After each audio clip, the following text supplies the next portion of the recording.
So my name's Ralph, I'm the Kilted Brewer, and today I'm going to go through with you how to make, the name of the recipe is Joe's Orange Ancient Mead.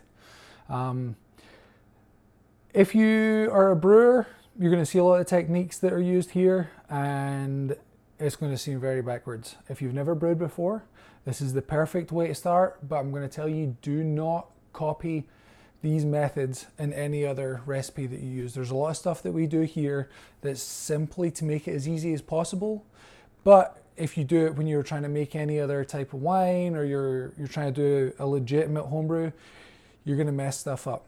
This recipe is very specific in the way that it's laid out. It's designed so that you can do it with everything that you have at home. You don't need any special equipment. You don't even be able to go out home brew shop. Literally one trip to Walmart will get you everything that you need for this recipe. So let's go ahead and get started. So the very first thing that you always want to do whenever you're brewing anything, no matter what, and this is standard practice, is you have to sanitize all your equipment. Now, today, actually, you know what? I'm sorry. Let me go through our ingredients first. We have a gallon of spring water. We have a 1 gallon glass carboy. Now, this you can buy at Walmart for $10. This is obviously just a wine bottle. Specific carboys, honestly, you go out and buy a 1 gallon carboy, you're going to cost about the same as you would to go buy a gallon of wine from Walmart, and then you can dispose of the contents as you see fit. We also have honey here. This recipe is going to call for about 3 pounds of honey. You can go anywhere from 2.5 to 3.5 depending on how sweet you like it. I like it somewhere right in the middle. 2.5 is a little bit dry for me. 3.5 is way too sweet. So it's all about personal taste. Today I'm going to do 3 pounds. We also have raisins here. We have an orange, some cinnamon and some cloves. We have a packet of Fleischmanns active bread yeast. Again, this you can just go at Walmart. You can get this in the bakery aisle. We have our funnel, knife, balloon, and then right here, don't know if you can see it, it's kind of little bit, we have a little pin right here so that we can prick our balloon later. And I'll talk to you a little bit about more of this stuff as we're actually going through it. Well, let's go ahead and get started. So as I was saying before, the first thing that you want to do is sanitize your equipment. To sanitize it, today I'm going to use Star San. Now, I'm cheating a little bit. I did buy this from the home brew shop. The reason I'm going to use this and not bleach, which is the alternative that you can do, is just because bleach can be kind of a pain in the ass, and it's a lot of extra work that for you guys sit and watch me do is a waste of your time. But I'm going to put a little splash of this in here. The way Star San works is it's 1 ounce per 5 gallons. I only have 1 gallon, so I'm literally just going to, a little dribble should be plenty. I'm going to put this in here and I'm going to shake it up. Now, if you use bleach, all you need is 1 tablespoon for a whole gallon. The issue with bleach is that Star San is a no-rinse sanitizer. Okay, you stick it in, you let it get nice and wet, and then you're good to go. With bleach, you're going to do the same thing. You're going to fill up, you're going to put 1 tablespoon of bleach in here, you're going to fill it up with warm water, but then after you dump it out, you need to rinse it, and you need to rinse it really good, because if you don't, then you're going to have a residual bleach taste, which is no good. But as long as you rinse it afterwards, you'll be fine. Now, I also always keep a bucket on hand to dump my sanitizer into. It just makes life easier whenever you're going to go sanitize anything else that you're working with, if you have it on hand. Now, back to if you're using bleach for this, what you're going to want to do is rinse the water that you rinse with. You need to boil it first. If you don't rinse it with boiled water, then essentially you just wasted your time sanitizing everything, because tap water, yes, is supposed to be not supposed to be any bacteria or yeast in it, but it's better not to risk it. So tablespoon of bleach, fill it up, dump it in your bucket, and then rinse this out with water that you're going to boil on the stove. Okay, sanitize my carboy. Now, the next thing I'm going to do is something that I forget a lot, and it's something a lot of brewers forget a lot, and it's a very important step.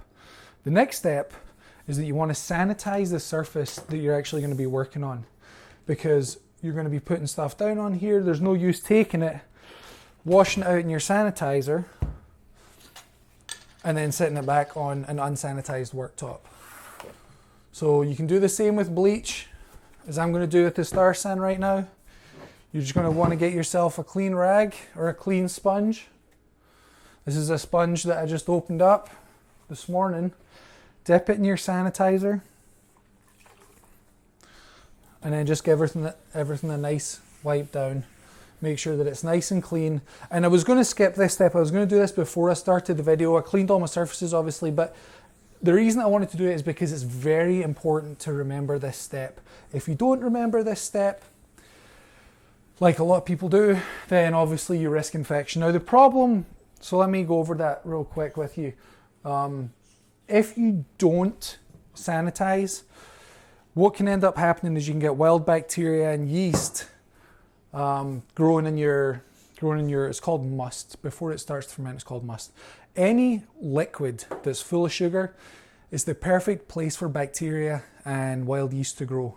So you want to make sure that you get rid of all of that before you start, because if you have a wild yeast or another bacteria in your must, it's going to create off flavors. It's not going to be very good. And what I'm going to do here, remember, sanitize your lid. Before I move everything back onto my work surface, I'm just going to take it and I'm going to dip it in my sanitizer. And you're going to do the same when you use your bleach. But obviously remember, you want to rinse everything off, because if you don't rinse it off, again, you're going to end up with the bleach flavors. Star san is a no rinse sanitizer, which is really nice. I'm not going to sanitize that. Basically what that means is that you don't have to rinse it, but it's not harmful. And sanitizer kind of have their own little slogan. It's don't fear the foam. And if you see on my hands right here, they're getting covered in foam from dipping it in the sanitizer. Don't fear the foam. It's not going to hurt anything. It doesn't give any bad flavors. It doesn't hurt your brews. Honestly, when I first started brewing, for the longest time, I was really weird about it, because when you wash out a whole carboy with star san, you get a lot of foam, and it seems like something you're not going to want to have in your home brew. I've come to learn it. Don't fear the foam if you're using star san. If you're using bleach, rinse it. Make sure you rinse it really good. So I'm just going to dip all the bottoms of these in here, so that when they sit on my surface, it's going to stay nice and sanitized. And if you, as you noticed, hopefully, I did also do the skin of my orange. The reason for that is that's a perfect place for pesticides. I'm not going to do the reasons. I'm going to leave these off to the side and we'll get that later. It's a perfect place for pesticides, wild yeast and bacteria to get on that. And when you cut it up and throw it in here, that can be a very bad thing. So just this. Also, you'll notice that I sanitized my balloon. That's very important, because your balloon is going to go on the top of your carboy layer. Now, while I'm talking about that, one thing that you're going to want to remember to do is, when you get this gallon of wine, there's this little metal ring. I already cut it later. You can take a pair of scissors and snip it. Remember to snip that off, because if you don't, when you put your balloon on, you're going to tear it and it's going to be a pain in the ass. So get rid of that. Okay, so our next step is we're going to take our honey and we're going to put it in a little bit of our water, and remember, sanitize your pot. Now, if you're going to boil the water, or if you're going to heat it up to a high temperature and leave it there, you don't need to worry about sanitizing it. Personally, when I'm breaking down honey, when I'm putting it in hot water, I do not like to, and see if you look in there, there's quite a bit of foam still in there. Again, don't worry about it. The honey. So I don't like to heat my honey up too much. The problem with heating your honey up too much is that it can drive off some of the flavors and the aromas. Mead is a honey wine. The honey has a very delicate flavor, and if you heat it up too much, you're going to lose a lot of that. The reason that you don't really need to worry about boiling it or heating it up to sanitize it is that honey itself, it naturally stops bacteria and wild yeast growing in there. So even if there is a little bit already in there, which is not very likely, it's not going to be an issue. Some people, they like to heat their honey up just to be on the safe side. I understand that. if you get just the littlest bit of bacteria or wild yeast in one of your brews, then it can really make a mess of it, and you can lose, especially if you're doing a big batch, 5 gallons of wine, you end up pouring down the sink. But for me personally, I've never had that problem, so I don't worry about it. Now, remember I told you to keep that sanitizer in that bucket? 9 times out of 10, you're going to start doing your brew and you're going to forget something right off the bat. If you sanitize everything and you pour your sanitizer away, then you've got to make up a whole new batch. If you keep it, when you realize you forgot to take something out, you can just dip it in there, shake it off, and you're good to go. So I'm going to let that heat up on the stove for a little minute, and what that's going to do is it's going to basically allow the honey to become a wee bit more runny, start to mix in with the water a little bit, and it's going to make it easier to pour it into our carboy. While that's heating up, I would like to show you the batch that I started yesterday. So this is the same stuff. This is another batch of Joe's Orange Ancient Mead. You've got your honey water, your oranges, raisins, cinnamon sticks, cloves, and then over the top we're going to stick this balloon, and hopefully you can see it, but this was less than 24 hours ago and already there's lots of bubbles in here, and those bubbles, that basically shows you that your fermentation is working, that everything is started. So that's that right there. And I have another batch right here that I made a couple months ago. Actually, I'm sorry, this was about a year ago. And as you can see, the bottle was already opened before the video today, just for a little bit of liquid courage. This is the first video that I've made, but I'm going to pour it and I'm going to take a little sip, and I'm going to show you guys what it should look like once you're done and everything's good to go. So this was a 5-gallon batch. That's why I bottled it in wine bottles. You don't need to do that. So this is it right here. Nice and clear. It's got a kind of orangey goldy color to it, orange gold color to it.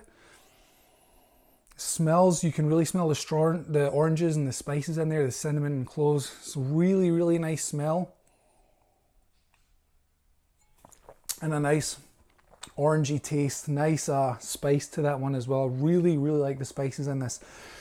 Some people are not a big fan of cinnamon or cloves. If that's you, you can go ahead and you can leave it out. I would recommend do your first brew with it. If you don't like it, take it out later. But it really adds a nice dimension to it. My brother actually made a batch, and he didn't put. Well, he did. We both did a 5-gallon batch.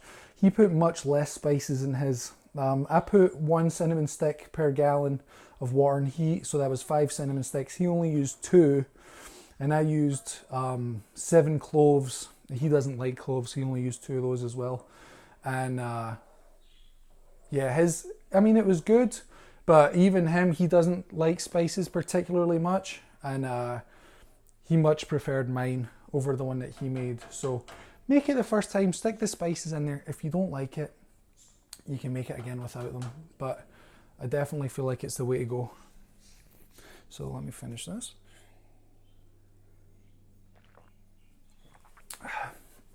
Okay, so that's still heating up. While that's heating up, let me talk to you a little bit about the other ingredients that we're going to put in. So we're going to have this orange in here. Now, at the start of the video, I told you there's a lot of things that we're going to do in this brew that you're typically not going to do. And putting an orange in, rind and all, is one of those things.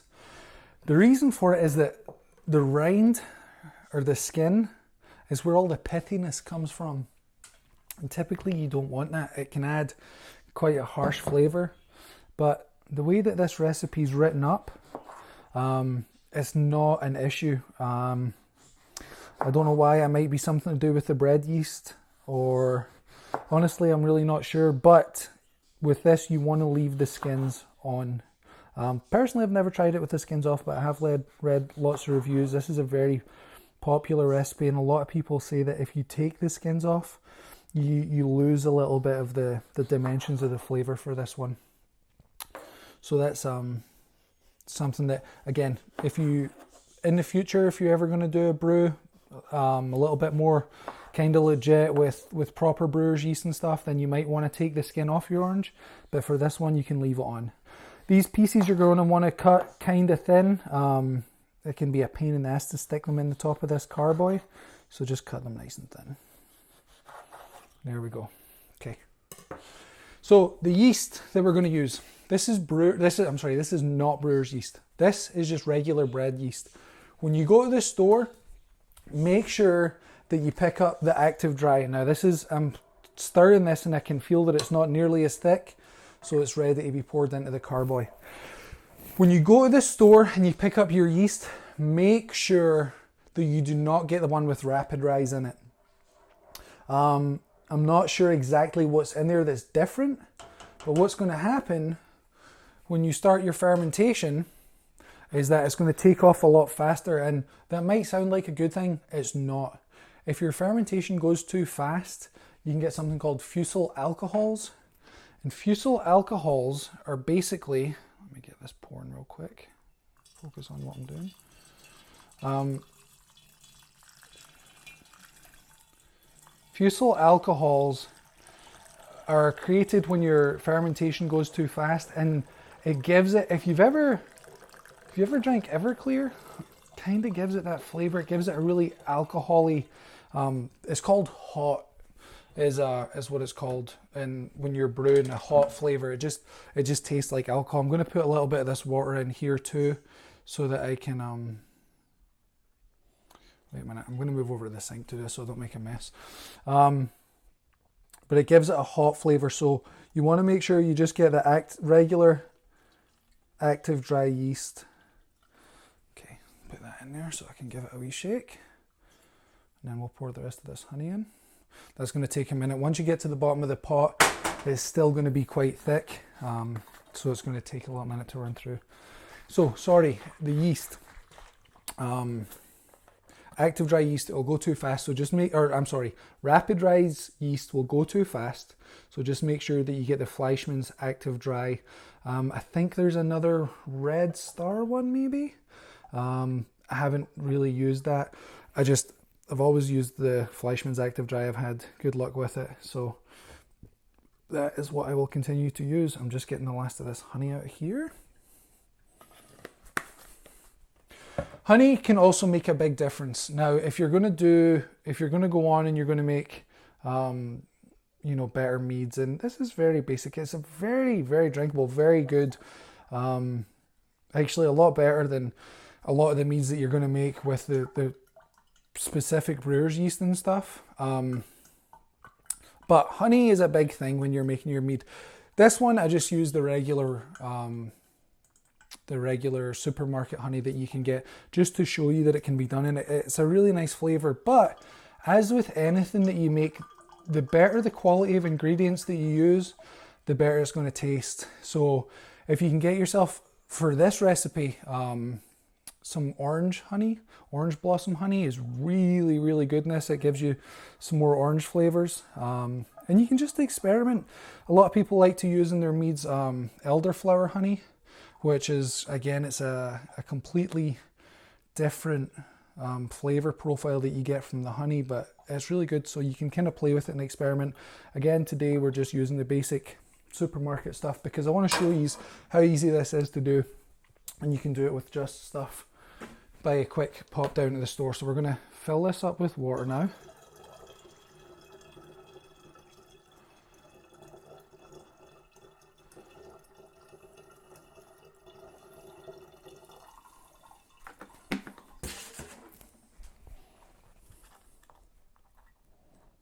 Now, as you can see, I sanitized the bottoms of all these containers. It might have been a little bit unnecessary.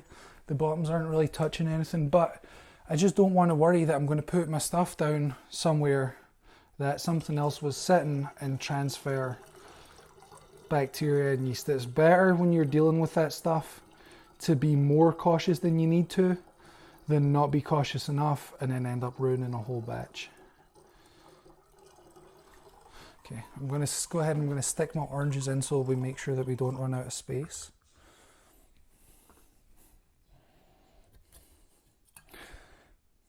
And with the oranges, there's no real specific type. Personally, I like the big oranges, the navel oranges. You can try whatever you like. Obviously tangerines have a little bit of a different flavor and stuff like that, but if that's what you prefer, give it a shot. You know what I mean? See what, this isn't to be exact, doesn't have to be exactly followed to the T. This recipe is kind of hard to mess up, so you can play with it a little bit. Do your own things and see what you like. Let's get this in here.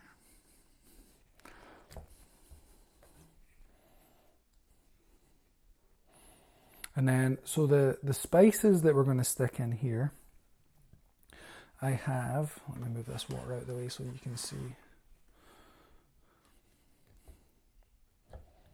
Okay, so I have cinnamon sticks, and you just want to stick one cinnamon stick in here. You really don't want to go overboard on the spices. I was saying earlier, it's nice to have a little bit of spice, but you can always add spice later, especially with mead. You can actually heat it up on the stove. You can throw a couple cloves in there. You can throw a cinnamon stick, and once it's been made, you can throw it on the stove and you can add those spices to it. A lot of the meads that you can buy commercially, they come with a little spice packet, so that if you want to do that on the back end, you can. When you're brewing it, it's nice to infuse a little bit of spice with it, but if you go overboard, you can't take it out. So go easy. I would say 1 clove, 1 stick of cinnamon, throw it in there, and if you want more in the end, you can always just heat it up with a little bit. So let's go ahead and get this in here. It'd be easier if I used my funnel probably, huh? Oh, and also, so most important part, let's go ahead and dump in our yeast. If I can get it open, there we go. And again, just put it in. Now, something with the yeast. Typically, whenever you put yeast into any type of homebrew, you're going to want to mix it in what's called a starter. So your starter is typically a little bit of water, and you put it in there. You just put your yeast in a little bit of water and you let it start to activate. It's a living organism, so you have to let it start to activate, and then you pitch it into your brew. With this recipe, you just put it in dry. Again, I don't know why, it works for this one. With other brews, that can create all kinds of problems. Your yeast might not activate, it might not be healthy, it might not be strong, but for this it works. The other thing we're going to add is the raisins. Now, the raisins are extremely important, but they're not for flavor. The raisins in this recipe, they act as a yeast nutrient. So the way that yeast works is basically it eats sugar and it creates CO2 and alcohol. The happier the yeast is, the healthier the yeast is, the better it's going to do, the longer it's going to produce alcohol, and the less fusel alcohols it's going to produce. So it's going to produce better flavors. And raisins actually have a lot of nutrients and stuff in them that yeast needs. Typically when you do more professional type of brew, you're going to have an actual yeast nutrient, and you might even mix that a little bit of that into your starter.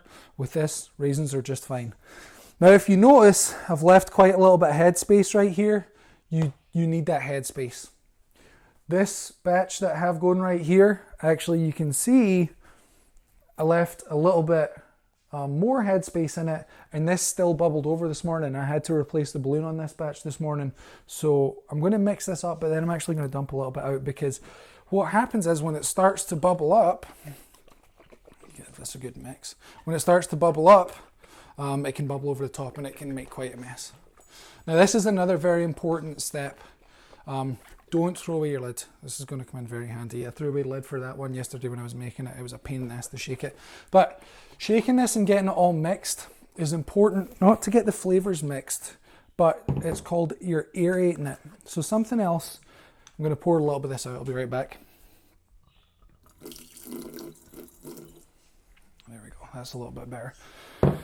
Something else that, that the yeast needs to survive and thrive is oxygen.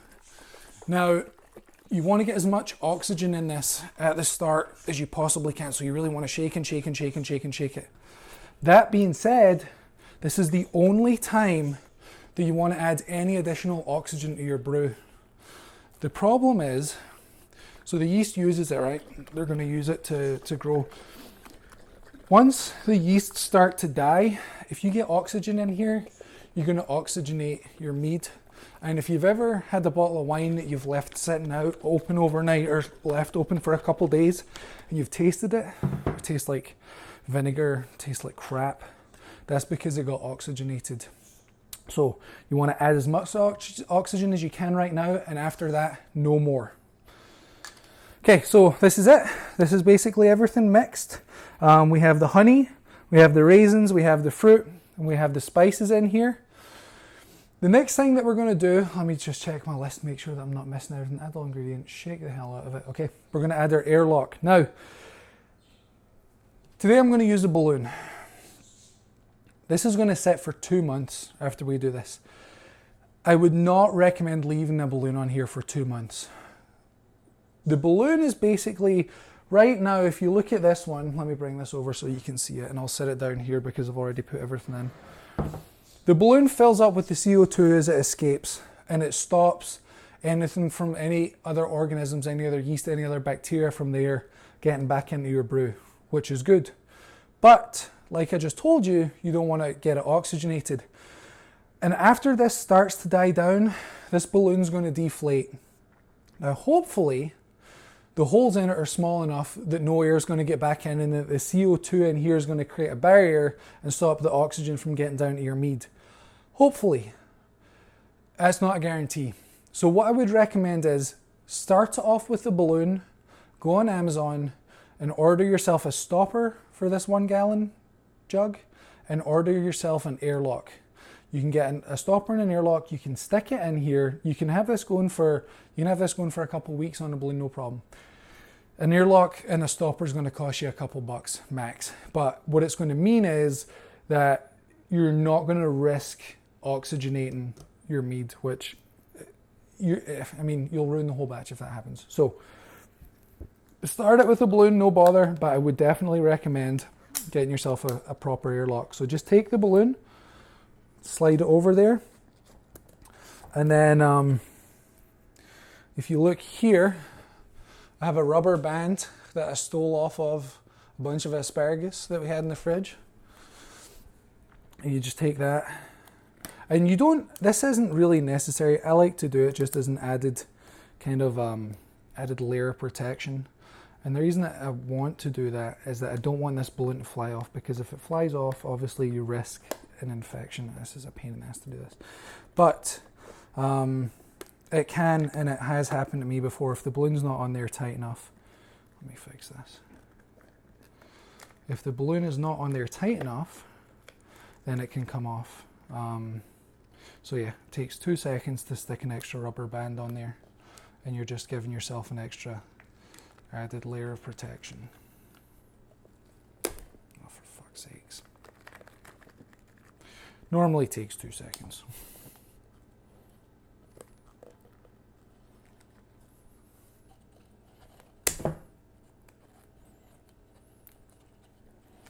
Can also be easier if you just use regular rubber bands. There we go.